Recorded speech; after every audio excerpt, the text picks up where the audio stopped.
వచ్చిన ఆయన నిన్న వచ్చి అన్ని పవనాడితే ఏలుగు పవనాడిని అని చెప్పి ఆయన నిన్న హా హూ అని చెప్పనేసిపోయాడు. ఆయన రకరకాలుగా మాట్లాడేసిపోయాడు. మేము అడిగేది ఏంది, సరే నీ గురించి ఎందుకు మాట్లాడాలా, చాలా తక్కువ మాట్లాడాలి. పోయినసారి చెప్పినా నేను, నీ బ్రతుకేంది, నువ్వు ఇంటర్వెల్లో చదువుకునేటప్పుడు పిల్లకాయలు బయటకు పోతే వాళ్ళ పుస్తకాలు తెలిసిపోయి పప్పు బేలాలకి శనగల బేలాలకి అమ్ముకున్నాడు నువ్వు కాదా? అటువంటి వాడు వచ్చి పిల్లలకి ఏ విధంగా విద్యార్థి జీవితం ఉండాలని మెగా పేరెంట్స్ డేలో స్పీచ్ ఇస్తుంది. నీ బడ్డబడ నీ బ్రతుక్కి నువ్వు పోయి పిల్లకాయలకి వాళ్ళు ఏం చెప్పాలి, నువ్వు విధవరాలకి తీస్తే నాలాగ బతకమో నువ్వు వాళ్ళకి ఏం చెప్పాలంటే ఆ మెడికల్ అయితే చెప్పగలవు. నువ్వు ఇంటర్వెల్లో వెళ్ళిన తర్వాత ఎట్లా కాచుకొని ఉండాలా, ఆ పుస్తకాలు ఏ విధంగా కొట్టేయాలా, ఏ అంగట్లో వేస్తే వాళ్ళు నీకు బెల్లం శనగలు పెడతారని చెప్పి దాచి చెప్పడం, ఆ మెడికల్ చెప్పడంలో నువ్వు నేర్పరవి. అంతేగాని నువ్వు చదువుని గురించి చదువు సింజలేనటువంటి వాడు నువ్వు పోయి మాట్లాడుతుంటివి. దాని మీద ఆయన మాట్లాడే అన్ని పాములని చెప్పి నీ పని ఏంది ఉంది కదా. ఇప్పుడు ఆ బల్కర్లు ఉన్నాయి, ఆ బల్కర్ల దగ్గర టన్నుకి 50 రూపాయలు అడిగావు, వాళ్ళు ఎవరు కృష్ణపట్నంలో ఎక్కడన్నా సిగ్గుమాలినాడు కాబట్టి తెలుగుదేశం వాళ్ళే పోయి ప్రభుత్వంలో ధర్నా చేస్తున్నారు. ఏమని, ఆ బల్కర్కి నీకు 50 రూపాయలు టన్నుకి లేదు కాబట్టి దానికి పోలీసులు వత్తాసు.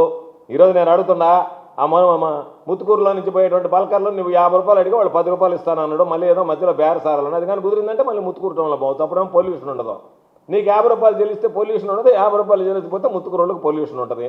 నీ బ్రతుకు నువ్వు ఒకటి మాట్లాడేటువంటి వాడివి. ఎందుకు నువ్వు అనవసరంగా ఒకటి అడిగి 100 అడిగించుకుంటావు? ఆ సొసైటీలో అందరి పేర్లతో పెట్టి కార్లు కొట్టేసి ఆ దొంగ కార్లు తిరిగినాడు. మళ్ళీ ఆ సొసైటీ ఓపెన్ చేస్తే నన్ను పోయి పొదలకూరులో గబ్బు పట్టిపోతుంది కదా. ఎక్కడికన్నా పోతే నీ మొహాన్ని వస్తున్నారనేటువంటిది కూడా లేపాయా.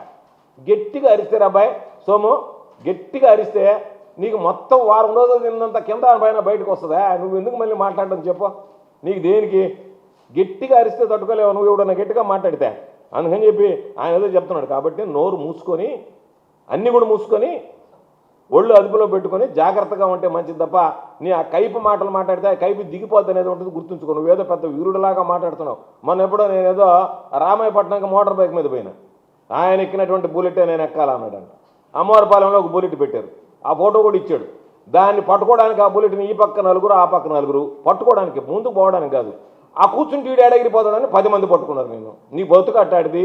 నువ్వు చూడు, ఆ ఫోటో చూడు, కదిలించకుండానే ఓ బుల్లెట్ మీద కూర్చుంటే ఆ బుల్లెట్ని ఈ పక్క ఒక నలుగురు ఆ పక్క ఒక నలుగురు పట్టుకున్నారు, నేను ఒక 10 మంది పట్టుకున్నారు. ఇది ఆ బుల్లెట్ దెబ్బకి ఎడగెడతావు నువ్వు అని చెప్పి ఆ సౌండ్కి పాని చెగిరేవాడు కాదు.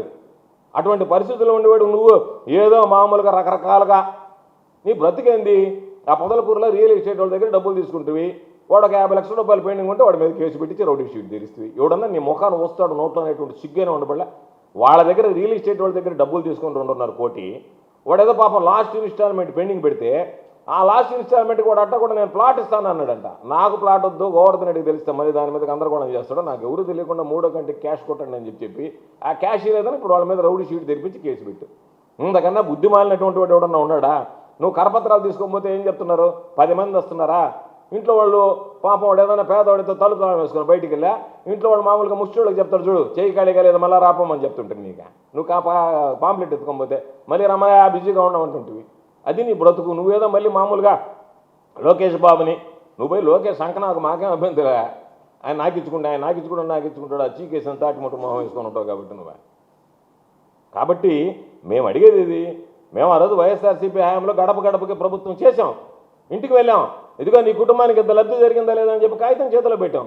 అయ్యా జరిగిందన్నారు, ఇంకేదైనా మాకేదైనా కొన్ని ఇబ్బందులు ఉన్నాయంటే వాటిని పరిష్కరించే దిశగా ఆలోచన చేశాం. మీలాగా కాగితం ఎత్తుకొని పోయి ఆ కాగితం ఇస్తే సిగ్గైనా ఉండాలా. ఆ కాగితం మీరిచ్చి పక్కింటికి పోయే లోపల ఆమె చించి ఆ ఇంటి ముందు బారేస్తుంది ఆ కాగితం. ఏది మీరు ఇచ్చినటువంటి కరపత్రం. ఎవడన్నా సిగ్గుపడేవాడైతే కనీసం అరే నాయన ఏంది ఇంత అసహ్యంగా ఉందని చెప్పి మీరు పోయి చంద్రబాబుకి చెప్పాలి, అయ్యా కాగితం ఇస్తే చించేస్తున్నారు, మొహాన్ని చూస్తూ ఉమ్మేస్తున్నారు, మేము వెంట పోయామని చెప్పి. సరే నీకేం సిగ్గులేదనుకో, నేను ఎన్ని సందర్భాలలో ఆ సిమ్లా హోటల్లో ఆ బిర్యానీ మెక్కి డబ్బులు కట్టకుండా పోతే పట్టుకొని దాన్ని గుడ్డలేపు తీసి గుంజీళ్ళు తీయించుకున్నాడు నువ్వు. నీదొక బ్రతుకు, నువ్వు ఒకటి మాట్లాడుతున్నావు. ఈ జిల్లాలో నీ అంత పనికి మాలినాడు ఎవడన్నా ఉన్నాడా? నీ గురించి మాట్లాడాలంటే ఒక పుస్తకం రాయాలి నేను. నీ జీవిత కథ రాయాలంటే ఎన్నిసార్లు చేపల దెబ్బలు తిన్నావు, ఎన్నిసార్లు చెప్పు దెబ్బలు తిన్నావు శ్రీనివాస మహల్లో ఇవన్నీ అని చెప్పి.